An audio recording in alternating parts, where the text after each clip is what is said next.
Mis queridos hermanos y amigos, en este día especial, día 4 de julio, estamos nosotros celebrando, ¿verdad?, aquí en este país. Y el título de nuestra meditación de la palabra de Dios que yo quiero compartir contigo en este día es Una nación bajo Dios. Una nación bajo Dios.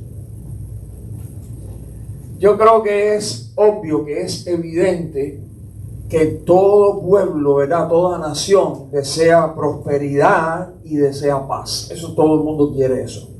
Todo el mundo quisiera poder vivir en prosperidad y en paz. Yo estoy aquí hoy para decir que la Biblia nos enseña que eso, prosperidad y paz, viene de tener la bendición de Dios. Amén. Y ahí es de donde viene. De otro lugar no va a venir, pero de tener la bendición de Dios. Y eso es lo que nosotros queremos para esta nación, para las personas que viven aquí. Algunos son nuestros amigos, otros son nuestra familia. Eso es lo que nosotros deseamos. Existe en este país de hace muchos años lo que se llama el Pledge of Allegiance.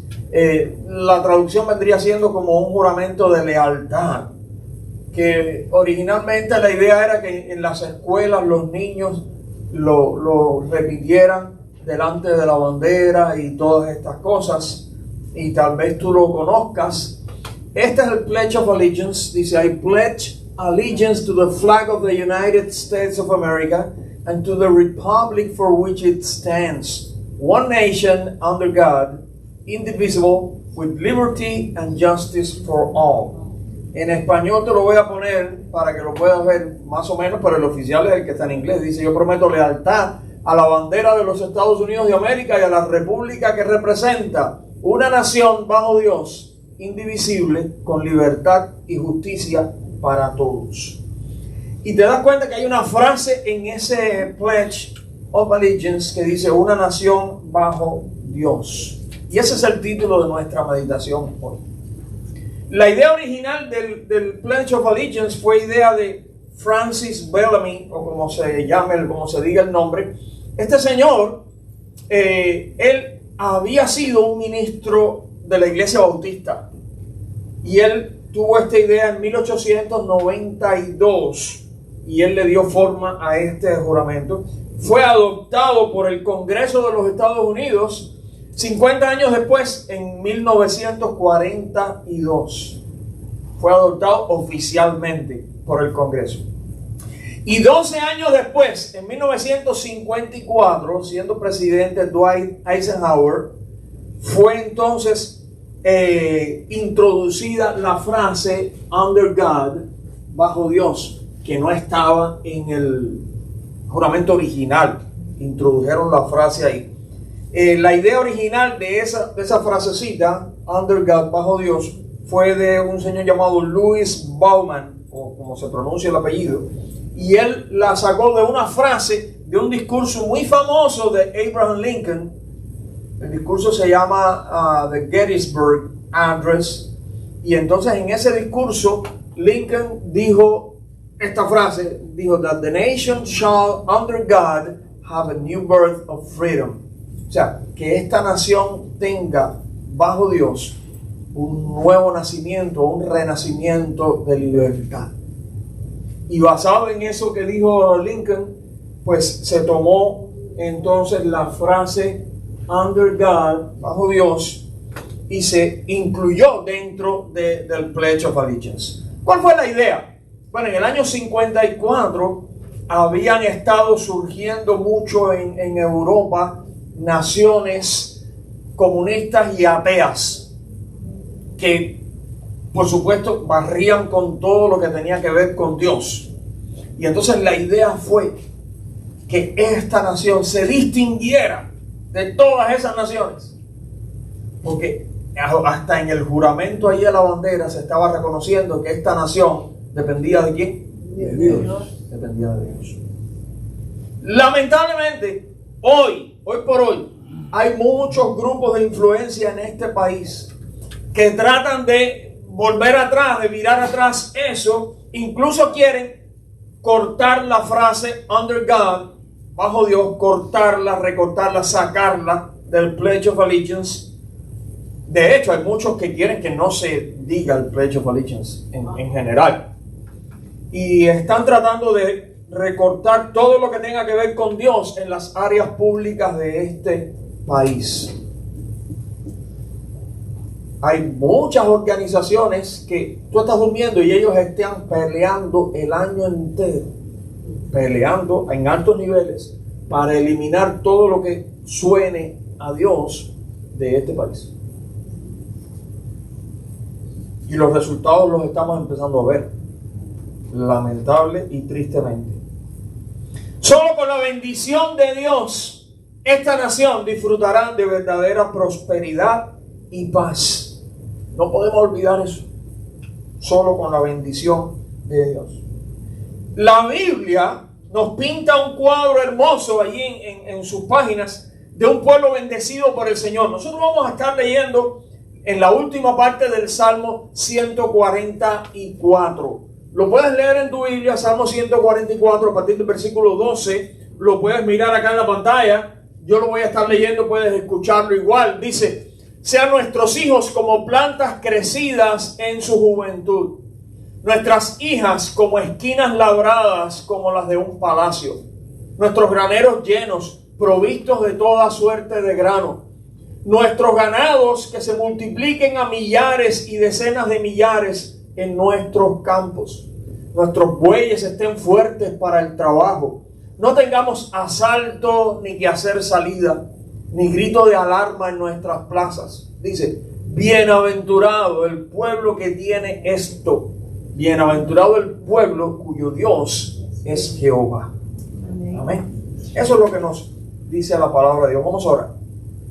Y ahora, Señor, te rogamos que tú nos bendigas y nos ayudes a entender tu palabra y el mensaje que hay ahí para nosotros y para poderlo compartir con otras personas que están a nuestro alrededor. Una vez más pedimos tu bendición para nuestras vidas, nuestras familias, y pedimos tu bendición para esta nación. En el nombre de Jesús. Amén. Definitivamente, nosotros queremos ser ese pueblo que dice el Salmo, cuyo Dios es el Señor y que disfruta de sus bendiciones. ¿No es cierto? Nosotros queremos ser ese pueblo. Así que describe el Salmo en paz, con prosperidad, sin preocupaciones de guerra, ni nada por el estilo. Un pueblo cuyo Dios es el Señor, un pueblo que disfruta de sus bendiciones. De lo que nos dice el Salmo 144, nosotros podemos decir: el pueblo cuyo Dios es el Señor es un pueblo feliz. El pueblo cuyo Dios es el Señor es un pueblo feliz. ¿Lo quieres leer conmigo otra vez? El pueblo cuyo Dios es el Señor es un pueblo feliz. ¿Qué queremos decir con esto? ¿Y cuál es el significado de esa frase bíblica? Un pueblo cuyo Dios es el Señor. Porque sí, en el Pledge of Allegiance todo eso dice una nación bajo Dios, one nation, under God. Pero la frase bíblica dice un pueblo cuyo Dios es el Señor. ¿Y qué significa? Nosotros vamos a encontrar brevemente 5 aspectos que están implicados en esa frase. Un pueblo cuyo Dios es el Señor. 5 aspectos. Y quiero presentarte el primero de ellos. El primero es que cuando se dice un pueblo cuyo Dios es el Señor, obvio, estamos hablando de gente que le pertenece ¿a quién? A Dios. Que le pertenece al Señor. Si decimos bienaventurado el pueblo cuyo Dios es el Señor, le estamos hablando de gente que le pertenece al Señor. Eso quiere decir que se trata de un pueblo donde la mayoría de las personas, para no decir que todos, porque el 100% nunca se alcanza en los aspectos humanos, pero la mayoría de las personas cree en Dios, ama a Dios, obedece a Dios y sirve a Dios. Si llegara el día que en esta nación, donde nosotros vivimos por la gracia de Dios, la mayoría de las personas cree en Dios, ama a Dios, obedece a Dios y sirve a Dios, entonces podemos decir que este es un pueblo cuyo Dios es el Señor. Hace poco, en el mes de mayo, estuvimos hablando un día de cómo fue que fue fundada esta nación. Lo que dije aquel día lo voy a repetir ahora solo para recordar y para que si alguien tiene dudas por ahí sepa lo que yo creo. Yo creo, basado en la evidencia histórica, ¿verdad?, que este pueblo fue fundado por hombres, esta nación fue fundada por hombres cristianos y sobre los principios morales y sociales también emanados de la palabra de Dios. Así fue fundada y organizada esta nación y cada una de esas colonias por las que comenzó, que después fueron estados por las que comenzó esta nación. Repito, fue fundado por hombres cristianos y sobre los principios morales y sociales sacados y extraídos de la palabra de Dios. Hoy en día, lamentablemente, cuando uno ve lo que está pasando alrededor, cuando uno escucha las noticias, cuando uno ve las cosas y hasta cuando uno averigua allí en la internet, uno ve que hay muchísimas personas, no son mayoría todavía, pero hay muchísimas personas en este país que cuando se les pregunta en las encuestas, dicen que no creen en Dios. Increíble cuando los peregrinos, ¿verdad?, vinieron y fundaron estas primeras colonias, que iba a llegar ese tiempo, ¿cierto?, donde tantas personas iban a decir, no, yo no creo en Dios. Y mucho menos aman a Dios, ni obedecen a Dios, ni sirven a Dios, y para empezar no creen en Él. Mira lo que dice en el libro de Deuteronomio, en la Biblia.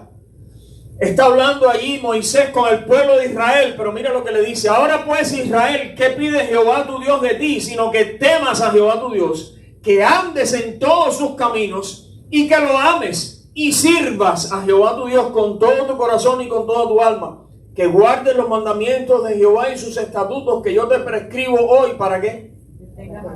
Para que tengas prosperidad.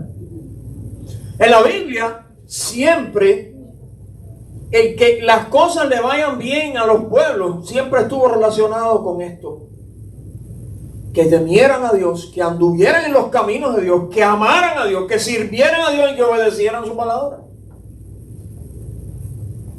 Dios no obligaba a la gente a hacer eso, ¿verdad que no? Pero el mismo Moisés en el libro de Deuteronomio le decía al pueblo: yo he puesto delante de ti dos caminos, el de la vida y el de la muerte. Ahora ustedes escogen si van a obedecer y servir y amar a Dios o no. Bueno, ustedes pueden escoger. Y eso sigue siendo hoy. La gente puede escoger. Lamentablemente, muchas veces escogen mal. Y después cuando tienen un problema, ¡ay, Dios, ayúdame! No, no es así como funciona. No es así. Mira lo que dice también el libro de Deuteronomio. Dice: a Jehová tu Dios temerás, a Él solo servirás, a Él seguirás y por su nombre jurarás. Él es el objeto de tu alabanza y Él es tu Dios, que ha hecho contigo estas cosas grandes y terribles que tus ojos han visto. Amarás pues a Jehová tu Dios y guardarás sus ordenanzas, sus estatutos, sus decretos y sus mandamientos todos los días.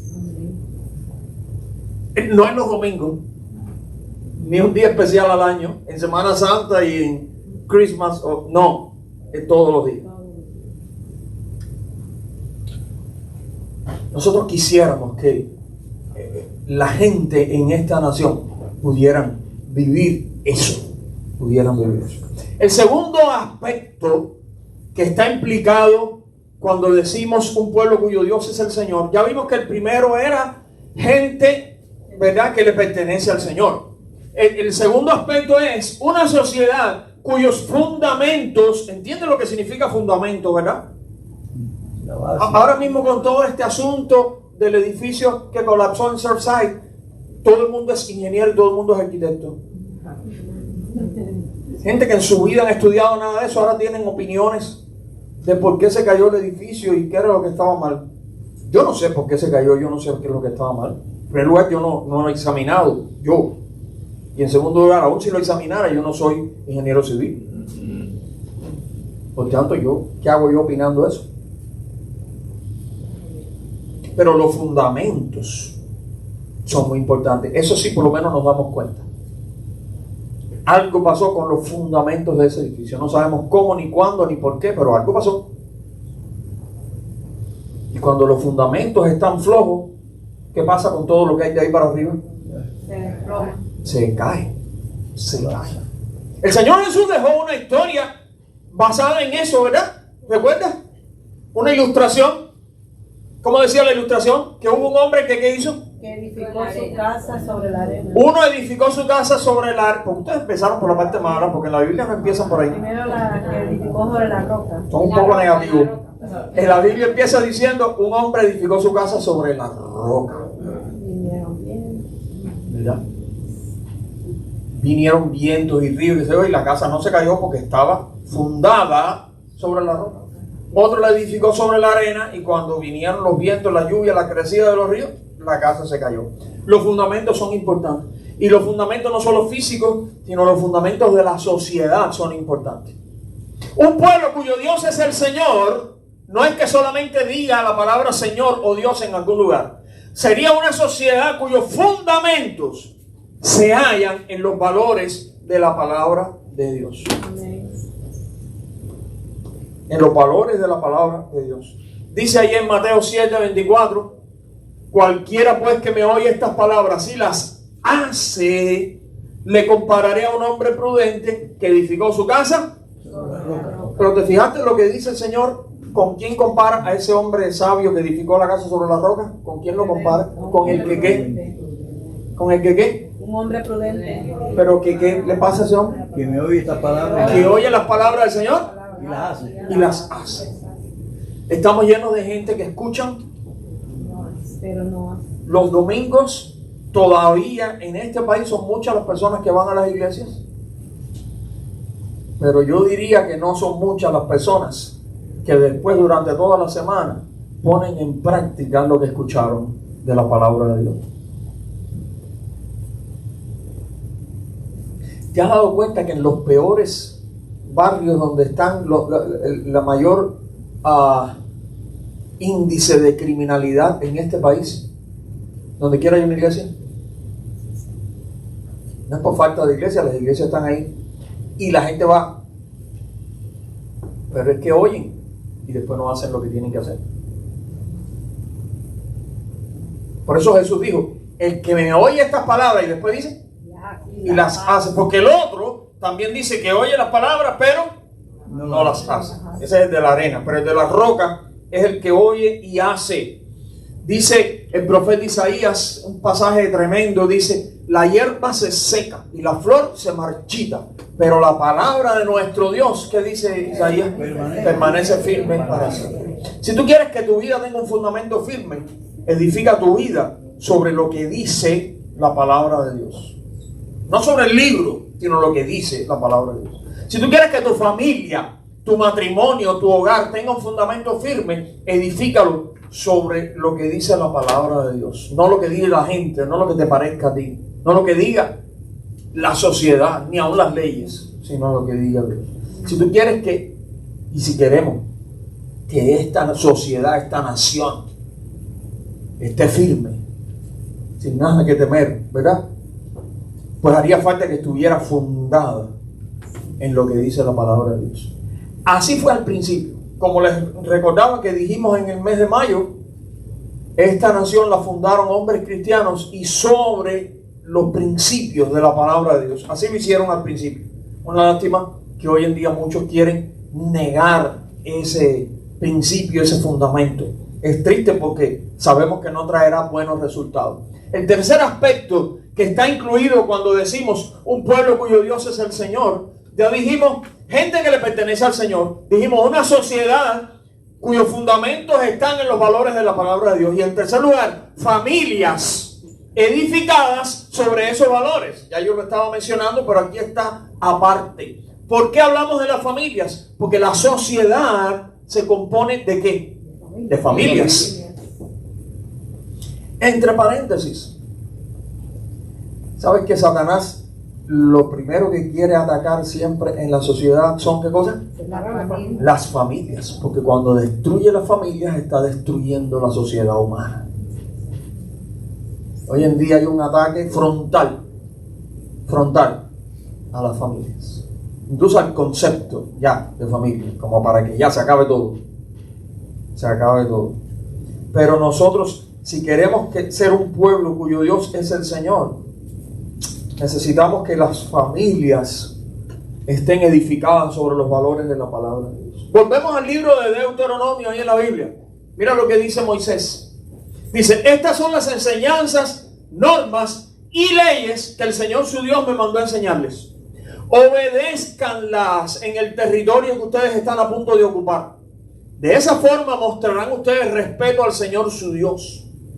Si ustedes, sus hijos y sus nietos obedecen las leyes y mandamientos de Dios que les doy, tendrán, ¿qué cosa? Larga vida. Sigue diciendo, escucha Israel y obedece fielmente estas leyes para que prosperes y te conviertas en una nación muy numerosa como el Señor, el Dios de tus antepasados, te prometió.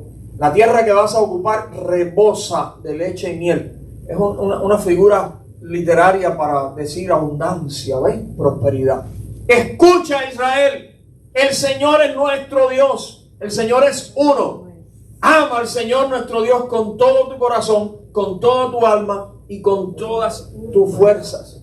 Por cierto, esto es lo que se estaba refiriendo Jesús cuando le preguntaron cuál era el mandamiento más importante de la ley. Él mencionó ese que estaba escrito en el libro de Deuteronomio. Pero sigue diciendo en el libro de Deuteronomio, recuerda siempre estos mandamientos que te doy hoy. Enséñaselos ¿a quiénes? A tus hijos y háblales sobre ellos un día a la semana. Dice, cuando estés en tu casa, cuando camines, cuando te acuestes y cuando te levantes. ¿Qué es lo que está queriendo decir eso? Todo el tiempo. No es en una ocasión especial. Oye, mira, hoy es el día que vamos a hablar de lo que dice Dios en la Biblia y que tenemos que obedecer. Todos los días, en cualquier ocasión. Escríbelos y átalos en tu brazo como un recordatorio y llévalos como cinta en tu frente. Escríbelos en las puertas de tu casa y a la entrada de tus ciudades. En la época de Jesús, los fariseos habían tomado esto al pie de la letra y entonces escribían ese mandamiento, no, los demás no, ese, en unas tiritas de papel, lo ponían en unas cajitas y las cajitas se las amarraban al brazo con unas tiras de cuero y otras se las ponían la cajita aquí en la frente, amarrada también con unas tiras de cuero. Ya obedecimos. No, eso no es lo que quiere decir el pasaje. Lo que quiere decir el pasaje es que no se te olvide nunca, que estén siempre presentes, que se las puedas enseñar a tus hijos y a los hijos de tus hijos todo el tiempo, para que las familias estén fundadas sobre lo que dice la palabra de Dios. El cuarto aspecto implicado cuando decimos un pueblo cuyo Dios es el Señor es un pueblo feliz. ¿Qué cosa es este pueblo? Bueno, tiene que haber una influencia definitiva de la fe y la palabra de Dios. ¿En qué áreas importantes? En la educación, la cultura, las leyes y hasta en la recreación. ¿Cómo no? En todas esas áreas tiene que haber una influencia de la fe y de la palabra de Dios, para que de verdad sea un pueblo cuyo Dios es el Señor.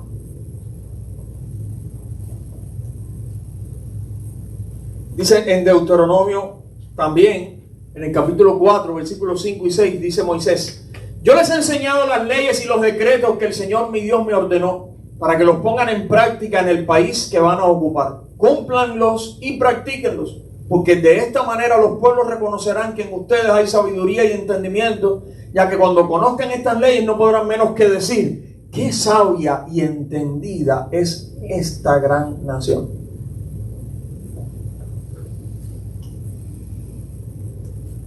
Lamentablemente, otra vez, hay un grupo de personas en este país que han tratado de hacer lo contrario de lo que decíamos. Voy a volver a la presentación anterior. Decíamos que debe haber una influencia de la fe y de la palabra de Dios en la educación, la cultura, las leyes y la recreación. Hay personas en este país que, como les decía, mientras tú estás durmiendo, ellos están trabajando día y noche para sacar, eliminar, borrar toda influencia de la fe y de la palabra de Dios. ¿De dónde? De la educación, de la cultura, de las leyes y de la recreación.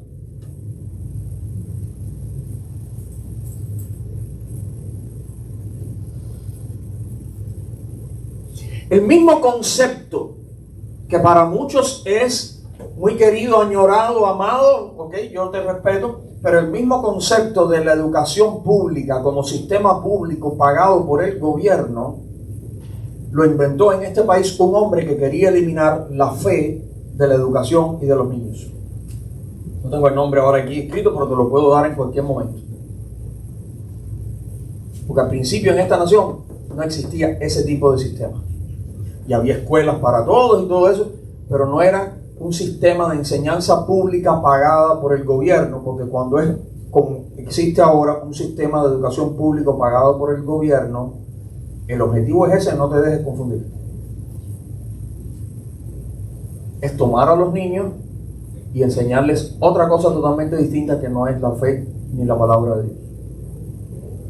Porque las primeras escuelas y los primeros maestros que hubo en este país desde que llegaron los peregrinos, ¿te imaginas qué cosas eran? Eran cristianos como eran todos ellos. ¿Y qué le enseñaban a los niños? Le enseñaban a leer, a escribir, le enseñaban matemáticas, porque esos puritanos eran tremendos comerciantes y todo, pero le enseñaban la Biblia también, le enseñaban la palabra de Dios, le enseñaban a respetar y amar al Señor. Esas fueron por muchos años las escuelas en este país. Hasta que llegó ese señor que dijo, no, esto no puede ser, vamos a crear un sistema que lo pague el gobierno y donde digan nada de religión, nada de fe, nada de Biblia. Y eso es lo que tenemos hoy. Finalmente, hablando de gobierno, el quinto y último aspecto que quería mencionar es un gobierno que reconoce a Dios como el Señor. Sí, tiene que haber gobierno en las naciones, en las sociedades. La Biblia habla de eso. Y el apóstol Pablo a los romanos dice que el gobierno, ¿verdad?, y las autoridades están ahí, ¿verdad?, para ejercer su función que el Señor mismo les ha encomendado. Pero lo que haría falta sería, ¿verdad?, en un pueblo cuyo Dios es el Señor, un gobierno que reconozca a Dios como el Señor. Que reconozca a Dios como el Señor. Que haga sus funciones y todo lo que tiene que ver con todos los aspectos de la vida y de todas las cosas, sí. Pero que no se olvide que Dios es el Señor. En la historia de la humanidad, nosotros sabemos que cuando en una nación los que gobiernan han querido, tú sabes, no solo no reconocer, sino borrar todo lo que tiene que ver con Dios, han terminado mal. Hay un ejemplo en la Biblia, yo no sé si tú recuerdas la historia de Nabucodonosor, que está ahí contada en el libro de Daniel.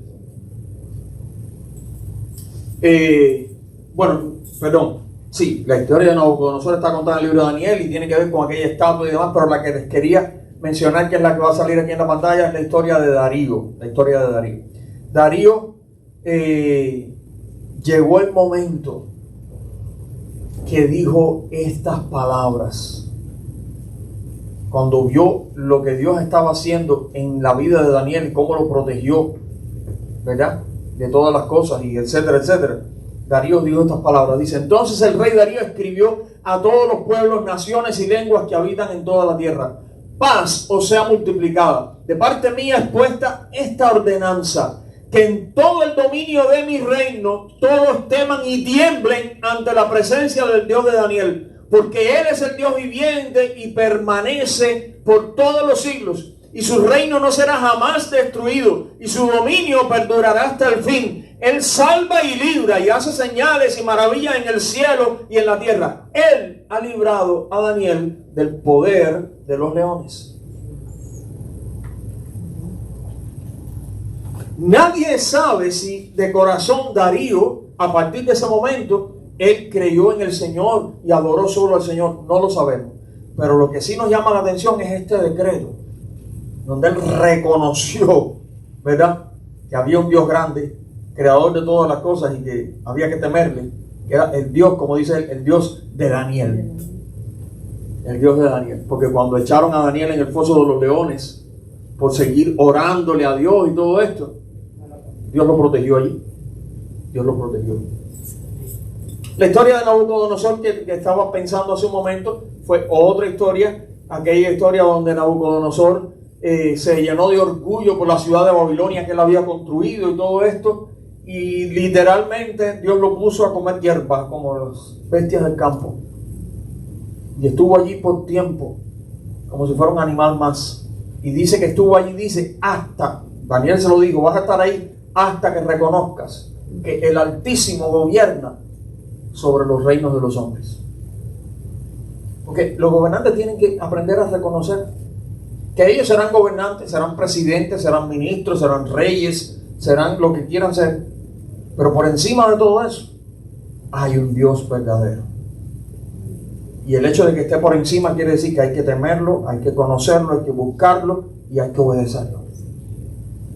Concluyendo, mis hermanos, en este 4 de julio estamos celebrando, como decíamos al principio, el cumpleaños 245th birthday de esta nación, cuando se firmó la Declaración de Independencia de las 13 colonias americanas del dominio del rey de Inglaterra. Por cierto, hoy estaba leyendo un escrito realmente muy interesante y asombroso. Yo lo compartí en mi página de Facebook, donde decían datos que yo al menos no conocía, de lo que pasó con muchos de los hombres que firmaron la Declaración de Independencia. Porque sí, ellos firmaron la Declaración de Independencia, pero todavía los ingleses estaban aquí. Y los ingleses los persiguieron, los metieron presos, los deportaron, metieron presos a sus familiares, a muchos los torturaron.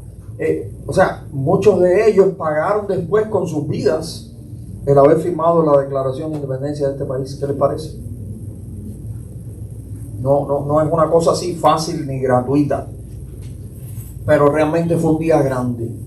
Y cuando uno lo mira a través de la historia así, uno se da cuenta que fue un día grande para esta nación y para el mundo.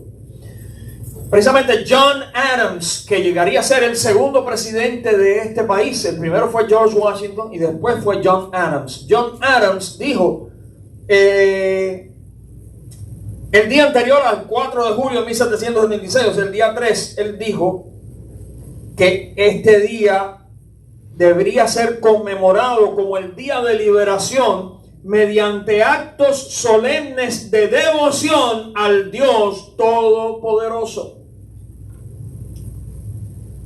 Porque acuérdate que el Congreso aprobó declararse independiente de Inglaterra el día 2 de julio. Entonces el día 3, ya John Adams dijo que esta fecha iba a haber que recordarla con actos de devoción solemnes al Dios Todopoderoso. Porque otra vez sí, los hombres que fundaron esta nación sí creían en Dios. Y sí estaban conscientes de que esta nación dependía de Dios. Y sí había que celebrar. Y él fue que inventó eso de los fuegos artificiales, el 4 de julio y todo eso. Porque el escrito es más largo, fue una carta que él le escribió a la esposa, John Adams. Pero dijo que había que hacerlo con actos de devoción, de gratitud, de adoración al Dios Todopoderoso. Así que en este día especial, 4 de julio, estamos de fiesta, de celebración, pero no olvidemos orar por los Estados Unidos de América, por la gente, por el pueblo, porque como ya vimos, un pueblo cuyo Dios es el Señor y disfruta de sus bendiciones, es un pueblo feliz. Dice el Salmo, bienaventurado, o sea, dichoso, bendecido, feliz. Y eso es lo que nosotros queremos para esta nación. Eso es lo que queremos para esta nación. Por tanto, mis hermanos, oremos por esta nación. Esta es la primera cosa que queremos hacer. Orar por esta nación. No solamente el 4 de julio, el 5, el 6, el 7, el 8, todos los días. Orar por esta nación. En nuestra casa, cada vez que estamos juntos en la mesa y vamos a orar y dar gracias por los alimentos, siempre pedimos por esta nación. En mi casa es así. ¿Cómo será en la tuya? No sé. Pero en mi casa es así. Y la otra cosa que nosotros tenemos que hacer es llevar la luz de Cristo a todas las personas a nuestro alrededor. Tal vez tú no puedes cambiar la nación. Tal vez tú no vas a poder cambiar de pronto que esta sea ahora una nación. Pero tú sí puedes cambiar a una persona o ayudar, ¿verdad? A una persona que está cerca de ti a recibir la luz de Jesucristo. Tú sí puedes ayudar. Por eso nuestra campaña desde el año pasado se llama Who's Your One? ¿Quién es tu uno? Piensa en una persona, concéntrate, enfócate en uno. Y ora por esa persona y ayuda a esa persona para que pueda recibir la luz de Cristo en su vida, para que pueda recibir al Señor y el cambio que el Señor Jesucristo vino a traer, la vida nueva. Si todos hiciéramos eso, veríamos resultados en esta nación. Amén. Que el Señor les bendiga.